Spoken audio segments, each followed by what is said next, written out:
नमस्कार, मैं हूँ सुकृति रॉय और आप देख रहे हैं वन इंडिया हिंदी। सामान्य वर्ग में आर्थिक रूप से कमजोर लोगों को 10% आरक्षण देने के लिए लोकसभा में संशोधित बिल पास हुआ है। लोकसभा चुनाव से ऐन पहले नरेंद्र मोदी सरकार के इस फैसले को मास्टर स्ट्रोक माना जा रहा है। आज बहुत अच्छा लगा क्योंकि वास्तव में कई दिनों से मेरे भी बच्चे मुझे पूछते थे कि हम क्या, जो गरीब से गरीब उसका क्या, केवल जाति होगी क्या। कई सारे प्रश्नों के आज उत्तर मिल गए। ये बात भी ठीक है कि जॉब यानी तुरंत जॉब मिलेगा ऐसा नहीं, लेकिन प्रावधान तो कम से कम हो गया और वो लॉन्ग रन के लिए बहुत काम करेगा। बहुत अच्छा लगा। लेकिन जिस तरह से कहा गया कि इस पूरे 5 साल में पहली बार एक नया इतिहास, बात हम समझते नहीं है। सवाल 5 साल का जो अपने राष्ट्र की आयु कोई 5 साल 10 साल होती है क्या? जब अंबेडकर जी ने उस समय आरक्षण की बात करी, चल रही है, मिल रहा है लाभ। लाइक दैट ये भी एक ऐसा होगा कि आज करा है आज पूरा और पूरे प्रावधान के साथ संविधान में संशोधन करते करा हुआ है ताकि वो कहीं कोर्ट में भी उसको ये नहीं हो पाएगा। तो ये ऐसा प्रावधान करके रखा है, ये लॉन्ग रन में बहुत काम आएगा।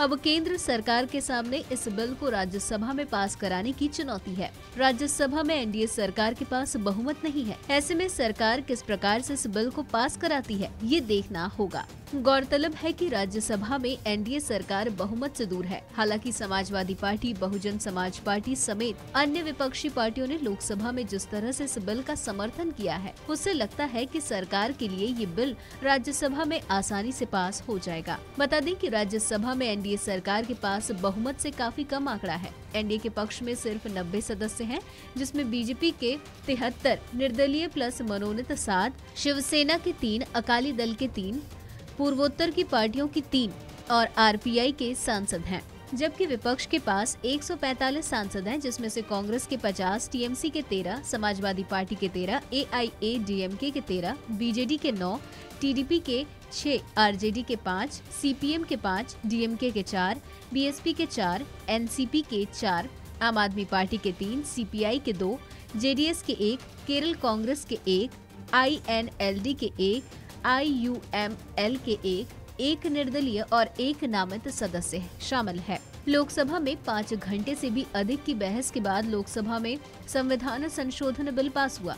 बहस में वित्त मंत्री अरुण जेटली, असदुद्दीन ओवैसी, एम थम्बीदुरई समेत कई बड़े नेताओं ने हिस्सा लिया। बहस के बाद हुई वोटिंग में कुल 326 सांसदों ने हिस्सा लिया। इसमें से 323 सांसदों ने बिल के पक्ष में और 3 लोगों ने विपक्ष में वोट दिया।